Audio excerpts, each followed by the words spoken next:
ಈ ಭಾರತೀಯ ರೈಲ್ವೆ ಇಲಾಖೆಯಲ್ಲಿ ಟಿಕೆಟ್ ಕಲೆಕ್ಟರ್ ಆಗಿ ಕೆಲಸ ಮಾಡಿಸೋದಾಗಿ ಕೆಲವೊಂದು ಅಮಾಯಕ ವ್ಯಕ್ತಿಗಳನ್ನು ನಂಬಿಸಿ ಅವರಿಂದ ಹಣ ಪಡೆದುಕೊಂಡು ಅವರಿಗೆ ನಕಲಿ ಅಪಾಯಿಂಟ್ಮೆಂಟ್ ಆರ್ಡ್ರನ್ನು ಕೊಟ್ಟು ನಕಲಿ ತರಬೇತಿಯನ್ನು ಕೂಡ ಕೊಟ್ಟಿರ್ತಕ್ಕಂಥ ಒಂದು ಮೋಸದ ವಂಚಕರ ಜಾಲವನ್ನು CCBಯ ಪೊಲೀಸರು ಪತ್ತೆ ಹಚ್ಚಿದ್ದಾರೆ. ಇದು CCB OCW ಪಶ್ಚಿಮದವರು ಇದನ್ನು ಮಾಡಿರ್ತಕ್ಕಂಥದ್ದು.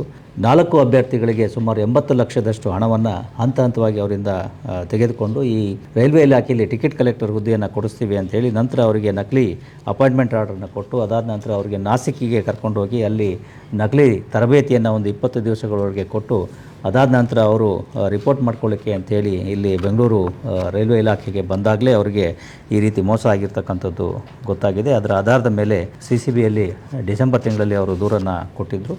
3 ಜನರನ್ನು ಪೊಲೀಸರು ಬಂಧಿಸಿದ್ದಾರೆ. ಅದರಲ್ಲಿ ಪ್ರಮುಖ ವ್ಯಕ್ತಿ ಏನಿದ್ದಾನೆ ಆತ ವಿಕ್ಟಿಮ್ಸ್ ಇದ್ದಾರೆ, ಅವರ ರಿಲೇಟಿವೇ ಆಗಿದ್ದು. ಒಟ್ಟು 3 ಆರೋಪಿಗಳನ್ನು ಪೊಲೀಸರು ಬಂಧಿಸಿದ್ದಾರೆ. ಇನ್ನೂ ಕೆಲವು ಆರೋಪಿಗಳಲ್ಲಿ ಇದರಲ್ಲಿ ಶಾಮೀಲಾಗಿರ್ತಕ್ಕಂತಹ ಶಂಕೆ ಇದ್ದು ಅವರನ್ನು ಬಂಧಿಸಲಿಕ್ಕೆ ಕೂಡ ಪೊಲೀಸರು ಪ್ರಯತ್ನಗಳನ್ನು ಮಾಡ್ತಾ ಇದ್ದಾರೆ.